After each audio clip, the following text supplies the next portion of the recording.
Alhamdulillahi Rabbil Alamin. Salatu wassalamu ala ashrafil anbiya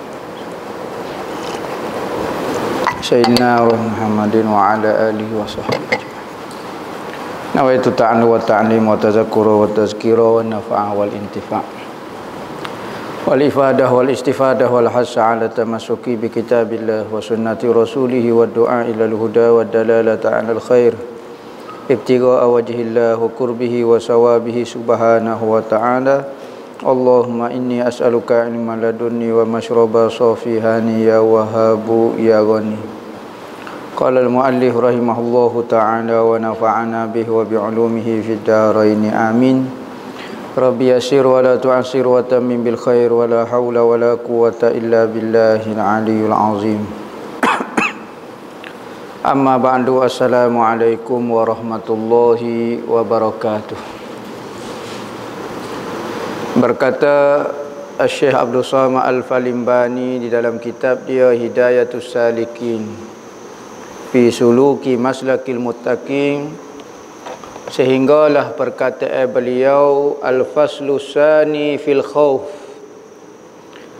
Al-faslu tsani fil khauf, fasa yang kedua pada menyatakan khauf. Adapun khauf, yakni takut akan Allah Ta'ala, maka iaitu menghimpunkan Allah Ta'ala bagi orang yang takut itu 4 kelebihan. Takut kepada Allah Ta'ala ini ada 4 kelebihan. Apa maksud takut? Gerung, takut akan kehebatan Allah Ta'ala ini. Nah, takut dan gerung ni, kita buat baik pun rasa gerung dengan Tuhan. Tak syarat buat jahat, buat baik pun kena ada lagi perasaan gerung, perasaan takut dengan Allah Ta'ala. Sekalipun kita buat semua yang Allah Ta'ala suruh, tetapi perasaan takut kepada Allah ni kena ada. Jangan rasa aman, jangan rasa tentera, jangan rasa tak takut Tuhan ni. Tu maksud dia. Maka apabila seorang itu takut, ada 4 kelebihan dia akan dapat. Pertama, petunjuk. Kedua, rahmat, petunjuk daripada Allah. Kedua, rahmat, seperti firman Allah Ta'ala sebut, hudan wa rahmah lillazina hum li rabbihim yarhabun. Artinya petunjuk, Tuhan akan bimbing kita, Tuhan akan sayang kepada kita, sabit bagi mereka yang takut akan Allah Ta'ala. Orang yang takut kepada Allah, insya-Allah kehidupan dia akan ditunjuk oleh Allah Ta'ala. Tunjuk kepada hak betul-betul, tunjuk kepada benda molek. Semua hak dalam kehidupan dia akan dirahmat oleh Allah Ta'ala. Kerana orang ni jenis takut ke Tuhan. Jadi kalau kita nak minta pendapat, kalau kita nak mesyuarat, cari orang yang takut ke Tuhan. Sebab apa? Kerana semua perbuatan dia ditunjuk oleh Allah Ta'ala. Katanya Nabi, kalau mu nak syuarat, kalau mu nak tanya pendapat, hendaklah mu tanya orang yang takut ke Tuhan. Sekalipun dia tidak ada ilmu, dia tidak ada pengalaman, tetapi dia ada takut kepada Allah, maka insya-Allah mesyuarat ke kita, tanya pendapat dia, ada faedah. Kerana perbuatan dia ditunjuk oleh Allah Ta'ala. Ketiga, ilmu seperti firman Allah Ta'ala, innama yakhsyallaha min ibadihil ulama. Baca dia. Jangan ada dalam qiraat syaz dipanggil qiraat ganjil. Ada baca innama yakhsyallahu min ibadihil ulama. Baca terbalik. Ya patut fa'il tu ulama, Allah jadi maf'ul, ya tukar Allah jadi fa'il, ulama jadi maf'ul. Sesungguhnya Allah Ta'ala takut kepada daripada hamba dia. Tuhan takut kepada ulama-ulama. Tuhan takut kepada ulama. Ada dalam tafsir ganjil Syaz, qiraat Syaz baca lagu tu.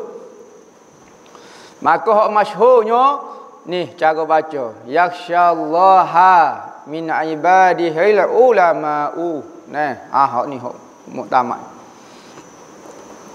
Tuhan kata sesungguhnya seseorang yang takut akan Allah Ta'ala iaitu daripada hambanya yang ulama. Bererti siapa dia takut ke Tuhan, maka Tuhan kata dia ulama. Siapa dia yang takut kepada Allah, maka dia tu ulama. Kerana kalau orang ada ilmu tapi tak takut Tuhan, tak ada pedah ilmu dia. Kerana ilmu mengenai Allah Ta'ala ni menyebabkan kita takut ke Tuhan. Tiba-tiba seorang itu tak takut ke Tuhan, maka seolah-olah dia tidak ada ilmu. Manakala orang tak ada ilmu tetapi takut ke Tuhan, hak ni lah matlamat kepada ilmu, takut ke Tuhan. Maka seolah-olah dia ada ilmu.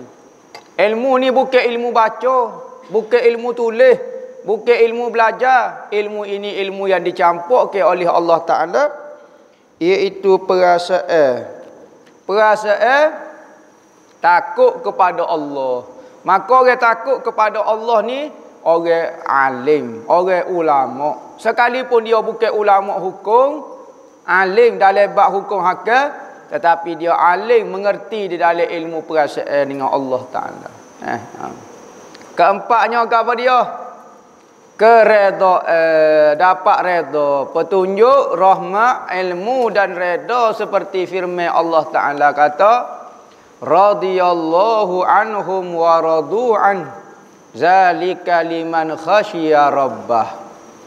Artinya reda Allah daripada mereka dan reda mereka daripada Allah. Saling reda meredai. Ni sifat sahabat ni. Sifat sahabat ni dia reda kepada Allah. Dia suka apa saja yang berlaku, dia reda dengan takdir Allah, suka berlaku kalau Allah Ta'ala. Dan Allah Ta'ala pun reda dengan mereka. Ni panggil nafsu radiyah mardiyah. Dia reda dengan Allah dan dia diredai oleh Allah. Nafsu dia, tindakan reda kepada Allah dan tindakan dia diredai oleh Allah. Radiyah mardiyah. Siapa dia ni perasaan radiyah mardiyah? Orang boleh reda kepada Allah dan Allah boleh reda kepada dia. Siapa dia? Dan yang demikian itu bagi orang yang takut akan Tuhan dia. Zalika liman khasyiya rabbah. Semua benda itu kita reda dan kita diredai Allah bagi orang yang takut Tuhan. Kalau orang tak takut Tuhan, kita kata jemo jangan duk marah sangat kat Tuhan ke. Marah lagi. Orang tak takut Tuhan. Tapi kalau orang takut Tuhan, saya takut siapa dia kau saya nak marah Allah. Siapa dia kau saya nak kritik Allah. Saya takut dengan dia. Dalam 1 minit, dalam 1 detik, dalam 1 saat dia boleh hancurkan 7 petala langit, 7 petala bumi ni. Tak payah guna bom, tak payah guna bom. Dalam mata 1 detik, tak payah. Hancur semua makhluk boleh. Ambo ni tak tahulah makhluk paling halus sekali debu sahaja. Takut ambo nak kritik Allah. Dia ada kuasa dengan gapo. Tak layak ambo sebagai hamba ni nak mengkritik Allah. Maka orang yang takut kepada Allah barulah boleh reda kepada Allah dan Tuhan akan reda kepada dia. Kita nak tahu setara mana kita ni dengan Allah, kita tengok Allah dengan kita setara mana. Kalau kita sayang Allah, Tuhan sayang kita. Kalau kita reda dengan Allah, Tuhan reda kita. Lagu tu. Jangan duk petikal alik Tuhan, petikal alik kita. Dan demikian lagi dijanjikan oleh Allah Ta'ala bagi orang yang takut akan dia, akan Allah, dengan syurga seperti firman Allah Ta'ala, wa amma man khafa maqama rabbih wa nahan nafsa 'anil hawa fa innal jannata hiyal ma'wa. Artinya adapun orang yang takut akan makom Tuhannya, Tuhan pun ada makam, yakni kedudukan Tuhan. Tuhan sebagai Tuhan. Kita takut Allah sebagai Tuhan kita. Dia boleh buat apa saja, dia boleh buat apa saja. Tuhan kan? Dan menegahkan ia dari dirinya daripada yang disukainya. Pertama dia takut ke Tuhan. Khafa maqama rabbih. Kedua, wa nahan nafsa anil hawa. Menahan nafsu daripada hawa keinginan dia. Yakni menahan hawa nafsu daripada keinginan nafsu yang tidak betul. Kerana apa? Nafsu ni terbahagi kepada dua. Nafsu yang baik, nafsu yang jahat. Nafsu yang jahat jangan ikut. Nafsu amarah nama dia. Nafsu lawamah, nafsu mulhamah. Ni 3 nafsu ni jahat lagi. Ada jahat lagi.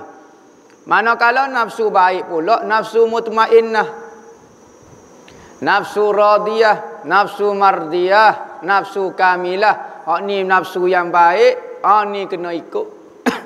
Kerana nafsu-nafsu ini diri kita. Diri ni dia akan berubah daripada baik jadi jahat, daripada jahat jadi baik. Tak ada istilah kita naik makam. Ada orang perbahasa bab makam. Ambo dia jadi baik, tak jadi jahat dah lah. Mungkin jadi baik kan? Tak mungkin jadi jahat. Tak. Nafsu ni dia pelik. Kita duduk jadi wali dah. Betul, jadi jahat. Betul hari ni jadi suhuk dah. Jadi baik dah. Jadi jahat. Terus jadi jahat, jadi baik pula hari ni. Jadi nafsu ni tak stabil.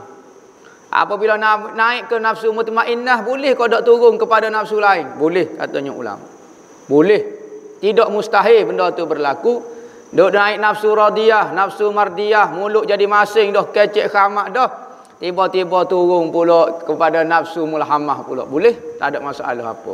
Nah, sebab makam ni dia boleh naik, boleh turun, boleh naik, boleh turun. Ada ulama kata kalau jadi tok wali boleh jadi bukan tok wali pula. Mula-mula jadi wali, lepas tu kena pecat. Boleh. Ada kata tak. Apabila seorang dah jadi wali kekasih Tuhan, tak mungkin sudah dipecat. Kecuali tak jadi wali lagi. Maka boleh, mungkin turun. Tapi dia jadi wali, tak boleh. Maka bahawasanya syurga itu tempat kediamannya. Maka Tuhan kata, orang yang takut dengan Tuhan, kedudukan Tuhan, dan tahan nafsu dia hak jahat, jangan ikut, maka adalah syurga bagi dia. Hak ni hak zahir dah. Hak zahirnya Tuhan akan beri syurga kepada orang yang lagu ni. Hak batin pula Tuhan akan beri makrifat. Tuhan akan beri perkenalan dengan Tuhan. Maka orang masuk syurga di samping dapat syurga makhluk, dapat juga syurga ajilah. Syurga ni ada dua. Syurga ajilah dengan syurga ajilah. Syurga ajilah, syurga segera, yakni makrifat dengan Tuhan, kenal dengan Allah. Ketika atas muka dunia lagi boleh berkenalan dengan Allah kalau orang kenal lagu ni. Manakala syurga ajilah, syurga yang akan datang, iaitu syurga yang dijanjikan oleh Allah Ta'ala. Maka orang yang kedudukan lagu ni boleh dua-dua. Syurga ajilah, syurga segera, maka makrifat pun boleh. Syurga ajilah, syurga yang akan datang pun boleh juga. Dua-dua boleh. Dan firman Allah Ta'ala, waliman khafa maqama rabbih jannatan.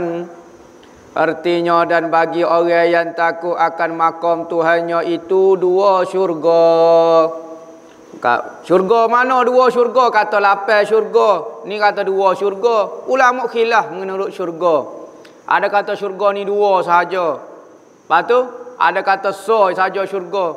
Lepas tu nama jannatul khuldi, jannatul firdaus tu bilik-bilik di dalam syurga. Syurga hanya ada 1 saja, tetapi bilik-bilik dia, kelas-kelas dia, hak paling tinggi sekali, hak istimewa sekali, bilik dia adalah syurga jannatul firdaus. Lepas tu ada kata syurga ni 2. Ni hadis ayat Quran ni kata waliman khafa maqama rabbih jannatan. Syurga tu ada 2. Ada kata dak, syurga tu jua ni maknanya syurga zahir dengan syurga batin. Syurga batin tu ilmu makrifat, zauq, perasaan dengan Allah, rasa berkenalan dengan Allah. Atas muka dunia boleh rasa dah. Ada kata syurga tu pak.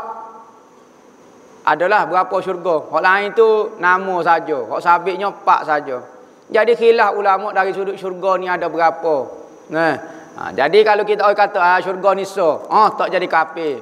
Hak penting dia beriman dengan syurga. Syurga ni apa dia? Satu tempat, satu taman, satu tempat yang sangat indah yang Allah Ta'ala jadikan untuk hamba-hamba dia yang taat di atas muka bumi.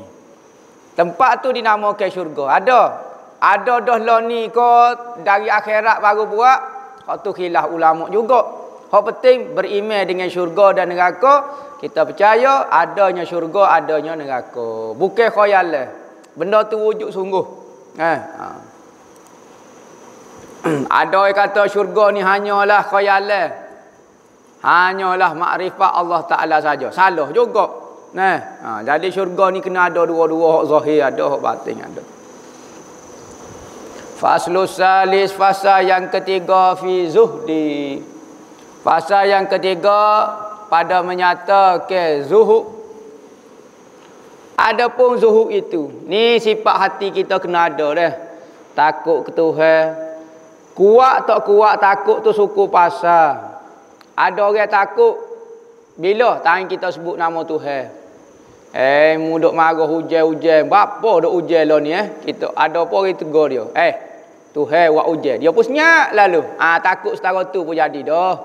Bila kita kata Tuhan kaya buat hujan. Dia pun teringat Tuhan. Senyap lalu. Tak kata, tak mengepek, tak gapo. Orang takut. Ada orang ingat semacam takut semacam ke Tuhan. Tengah buat semaya, tengah taat, tengah duk berzikir pun takut lagi Tuhan. Macam-macam lah.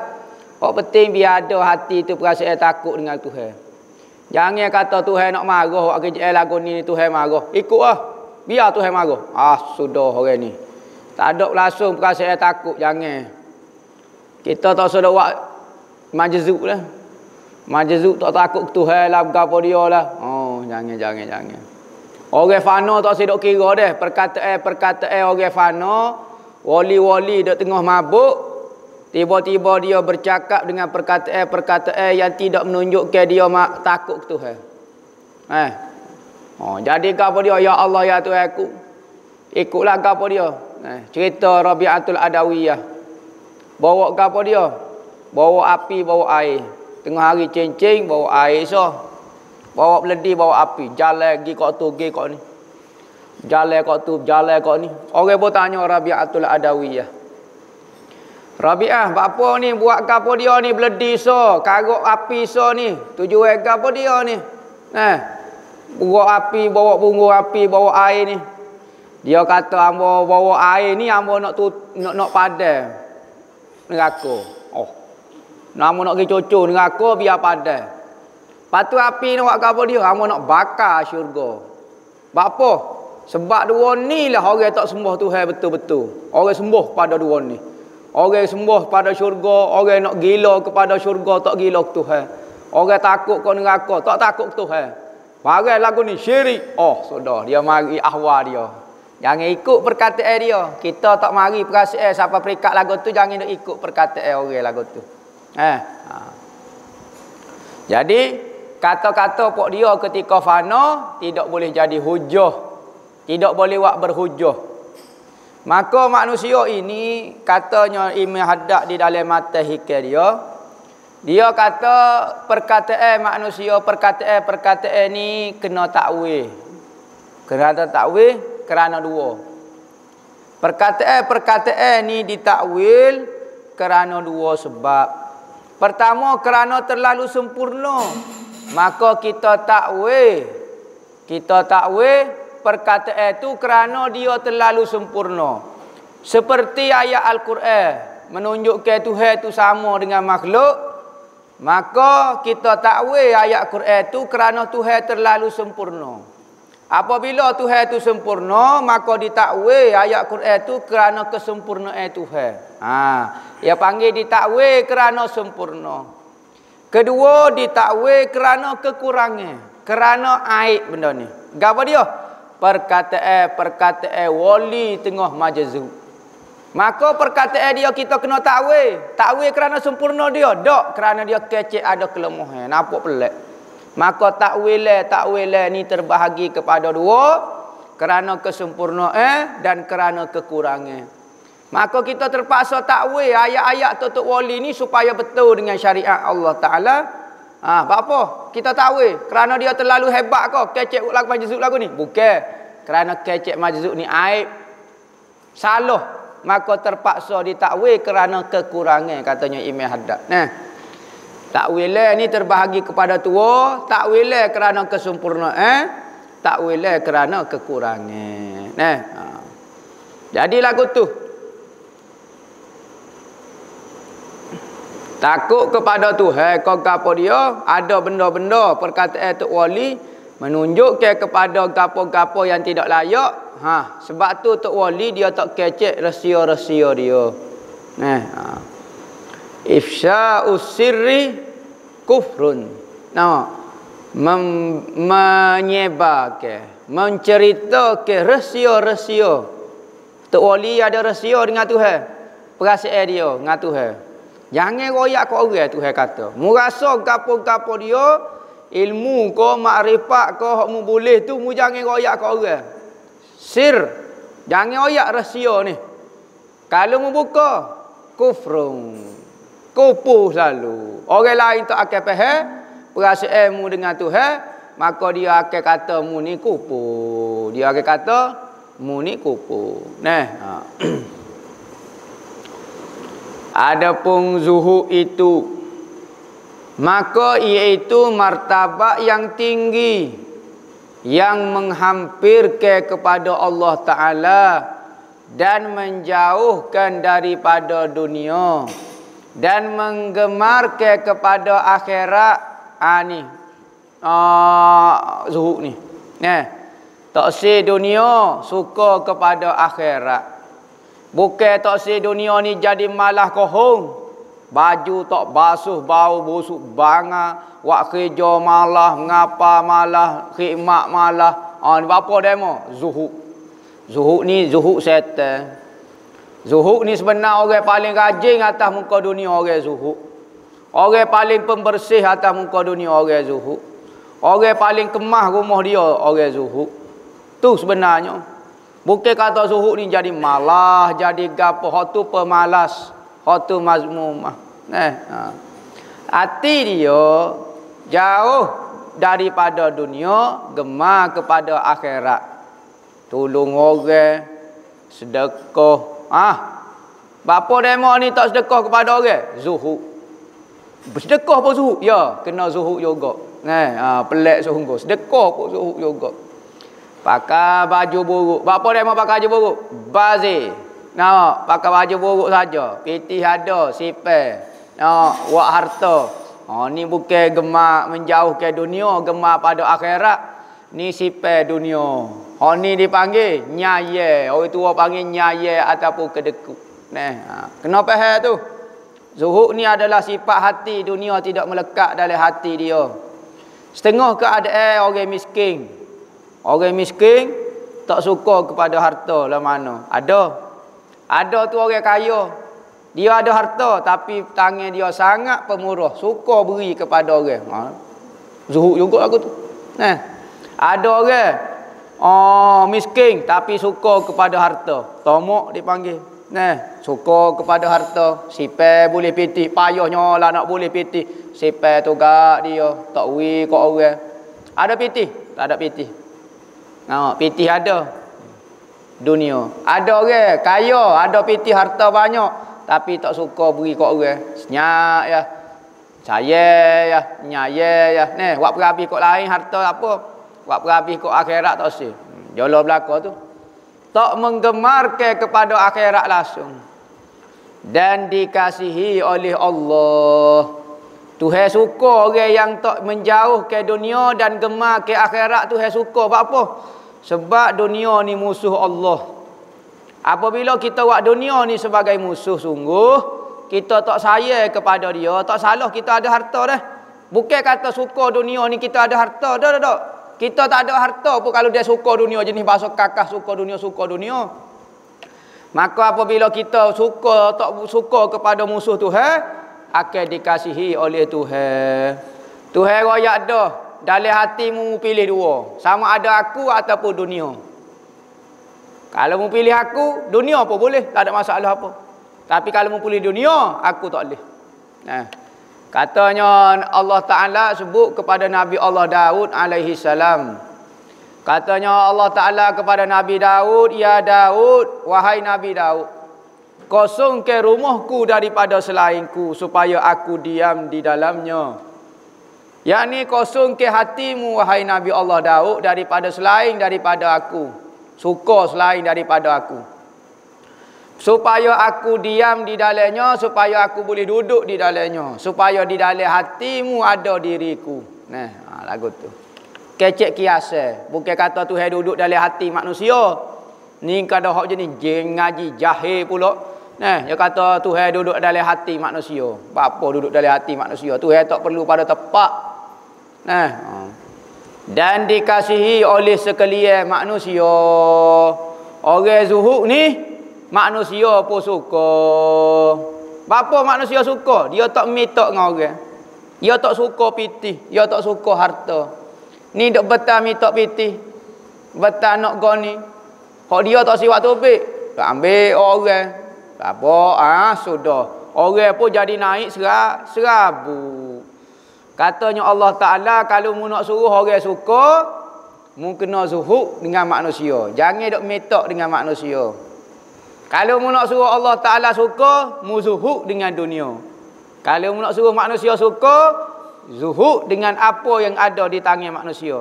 Manusia tak suka, kita duk minta, kita duduk goni. Maka manusia pun tak suka. Tapi kalau kita zuhud, Allah Ta'ala suka, manusia pun suka. Belajar buat ketika kita mengaji lagi, buat perangai perasaan tu. Buat. Jangan bahasa kedekut kau pelajar-pelajar ni kena ajar memberi. Saling memberi. Bukan suruh beri semua, tapi biar ada perasaan kita mudah nak memberi. Hamba kalau ada hamba beri, tak mudah jadi mudah. Katanya Nabi kata izhad fid dunya yuhibbukallah, wazhad fi ma aidin nas yuhibbukan nas. Zuhud engkau di dalam dunia, yakni benci olehmu akan dunia, nescaya kasih akan Allah akan dikau.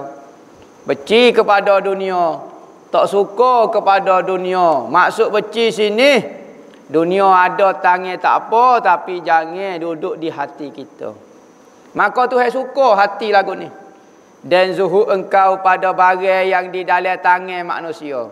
Jangan engkau hirau akan sesuatu yang ada pada seseorang. Ni zuhud, mata duk tengok ke orang. Orang boleh kereta baru. Oh, boleh kereta baru. Comel. Boleh buat pergi berderak dah lah. Dia lagi duk tengok. Orang ada rumah baru, bro. Orang beli baju baru, bro. Kita bukan zuhud sebenar.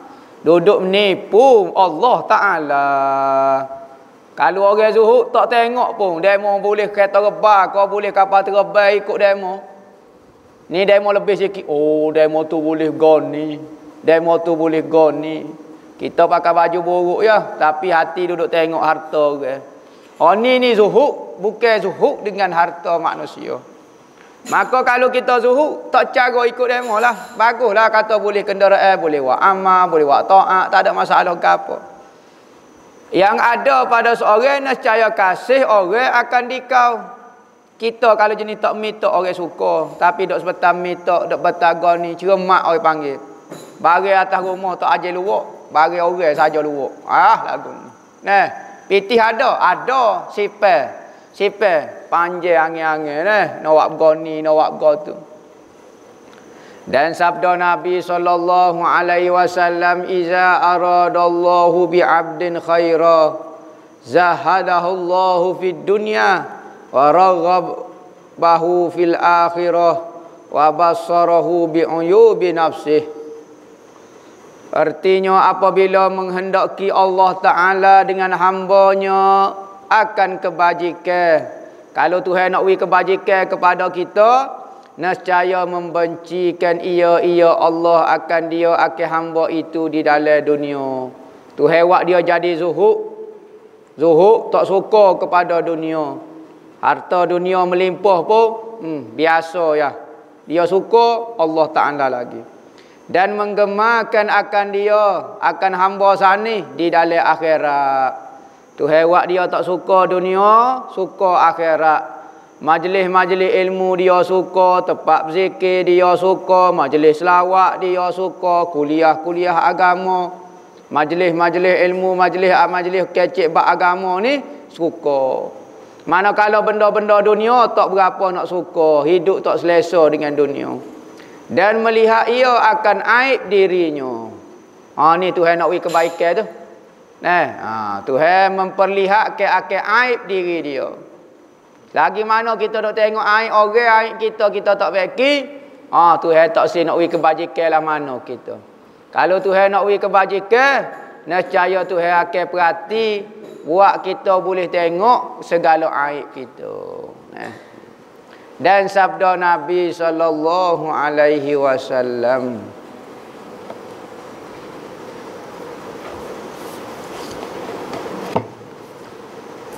inna zihabal ulama. Situ. Ala inna zihabal ulama zihabul ilmi. Wa man aza talibal ilmi la'anathul malaikah tu. La'anathul malaikatu wa yalqallaha yaumal qiyamah wa huwa alaihi ghadban. Ala wa inna man a'ana talibal ilmi bidirhamin basyarathul malaikatu inda naz'i ruhihi bil jannah wal fathi babai wa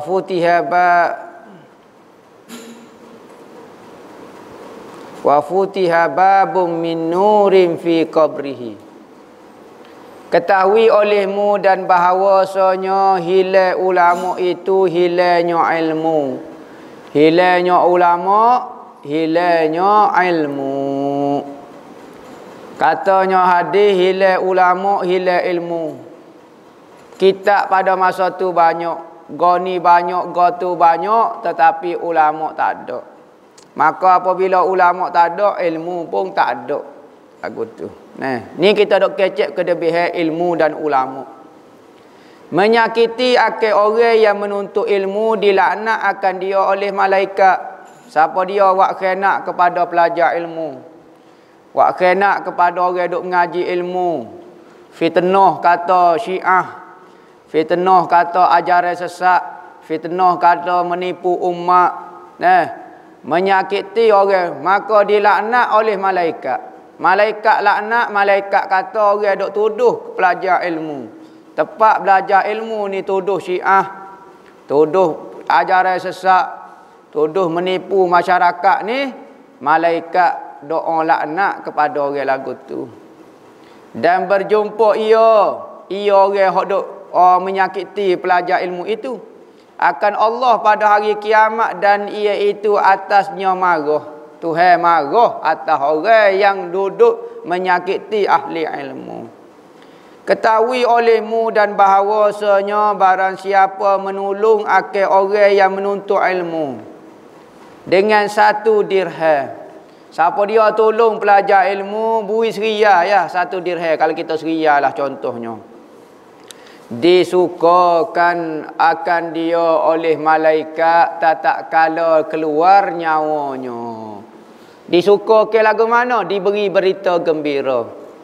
Malaikat akan suka ke dia ketika nak keluar nyawa dengan berkat dia tolong orang mengaji ilmu. Tolong lagu mana? Bui 1 dirham ya, seria ya. Maka Allah Ta'ala wi gembira dia pada ketika nak keluar ruh. Dengan syurga, tu berita gembira syurga. Dan dibuka pintu daripada nur pada kubur dia. Dalam kubur dibuka cahaya. Dalam kubur ni gelap gelemak, tetapi orang yang tolong mak orang ahli ilmu, walaupun 1 dirham, akan diberi cahaya di dalam kubur. dan lagi sabdanya daripada manusia. Wallahu alam. Sikit dulu hari ni. Ada soalan ke?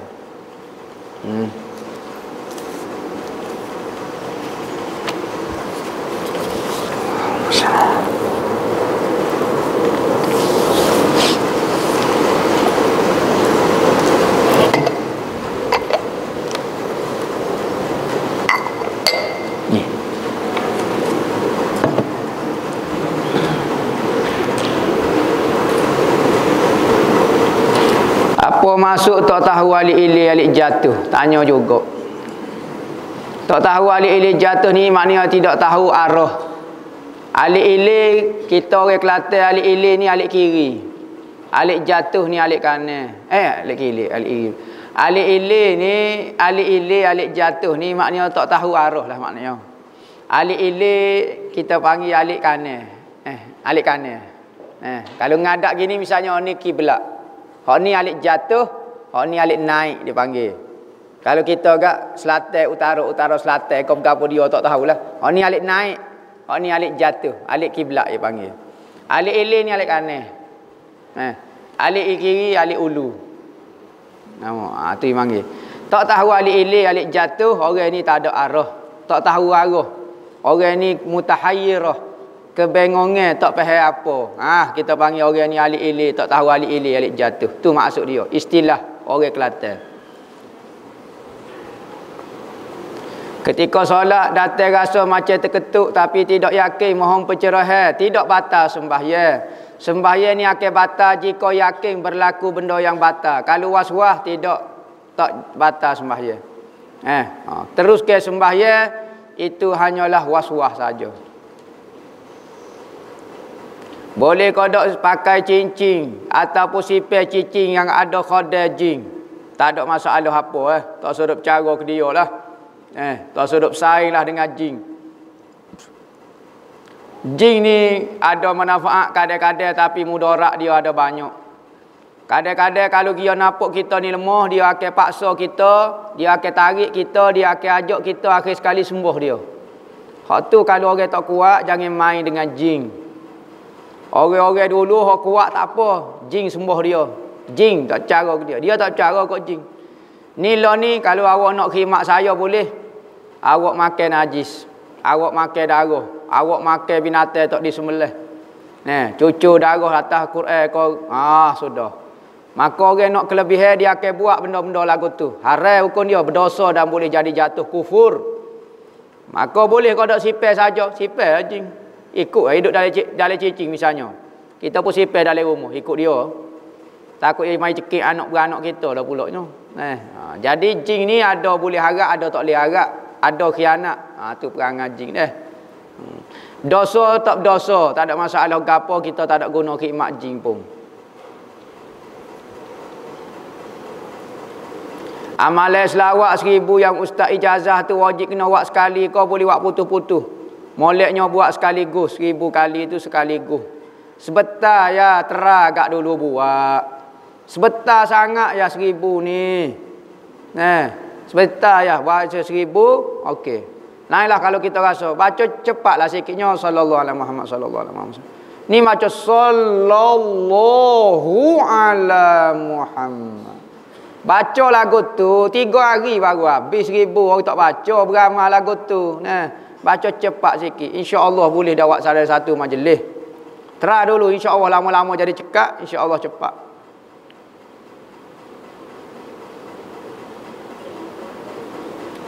Macam mana nak hindari daripada termakan fitnah orang? Jangan dengar sebagai perkara yang kita tidak yakin. Perkara ni kita tak pergi tengok, kita tidak pergi lihat, kita tidak pergi gapo. Maka jangan percaya kepada semua khabar. Kita ni cepat sangat percaya kepada cerita-cerita orang. Barang belum tentu, barang belum gapo, maka jangan cepat. Kalau boleh jangan tengok handset kita, orang duduk poh ni tak suruh dengar lah. Tak suruh duduk saing dengan orang. Kalau boleh kecek hok ngaruk-ngaruk tu, royak cerita aib orang tak suruh dengar lah. Hak tu fitnah belaka kita royak. Baik salah kita tak kata ke orang, pada salah kita kata ke orang. Maklumat ni benar, baik salah kita kata dok lah. Sebab apa? Sebab musim lo ni banyak sangat fitnah. Kita duduk semaya, kita duduk puasa, kita duduk kata orang tu duduk nipu orang. Kita duduk puasa semaya, kita duduk puasa, kita duduk ngaji Quran, kita kata nu ajaran sesat ni. Tahu ko, mari ko, tengok ko. Ada kata duduk nipu, ada kata goni, macam-macam. Tanggunglah fitnah masing-masing. Fitnah ni sangat besar dosa dia. Al-fitnatu asyaddu minal qatl. Memfitnah itu lebih berat kesal dia daripada membunuh lagi. Bunuh orang, nama dia tetap molek. Weh, tok guru tu kena bunuh. Bahkan kadang-kadang naik nama dah pula. Oh, kena bunuh dia. Masya Allah, mati syahid dia masa mengaji kena bunuh. Ni kalau fitnah, bukan bunuh, nama dia masa hidup lagi cemar dah. Keluarga dia cemar, hak ni cemar, tanggunglah diri dia masing-masing. Tu fitnah tu bahaya tu. Kelebihan pakai minyak wangi kasturi. Tengok kalau kasturi hitam, jin tak suka. Jin tak suka minyak kasturi warna hitam.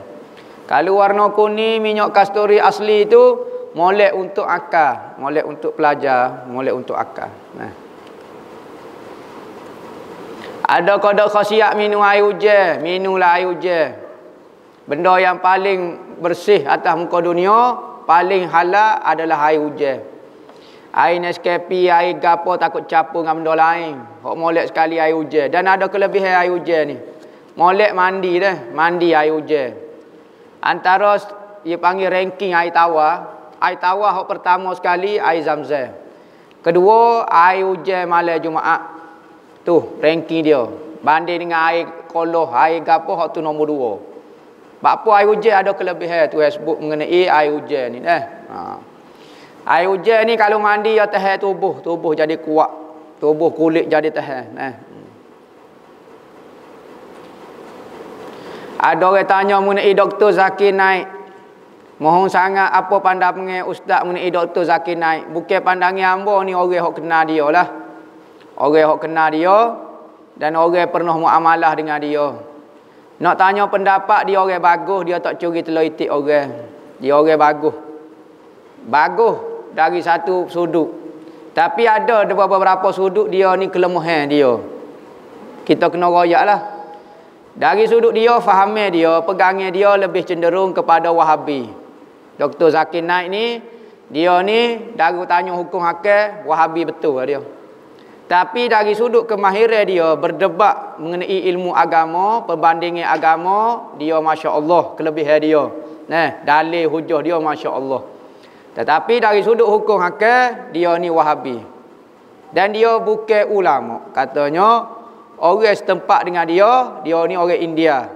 Dia bukan ulama, dia bukan hafiz Quran. Dia hanya menghafal poin-poin untuk menjawab soalan yang biasa berhujah mengenai agama, perbandingan agama. Contohnya tajuk, adakah Nabi Isa itu Tuhan? Dia apa sebut?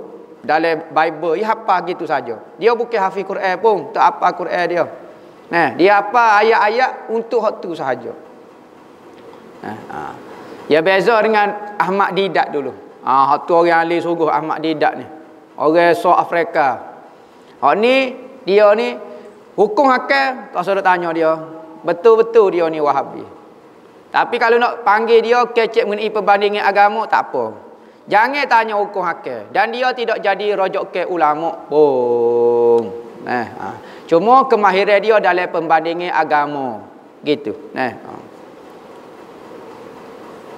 Ketika niat qada solat, adakah perlu sebut perkataan qada? Kalulah qada sembahyang itu pada waktu yang sama, perlu sebut. Kita nak qada maya zuhur, hak maring. Lah ni waktu zuhur. Maka hak tu kena sebut. Tapi kalau kita semaya zuhur lah ni, tak payah sebut qada, tak apa. Memang bukan waktu dia dah. Tentu dah qada. Wallahu a'lam.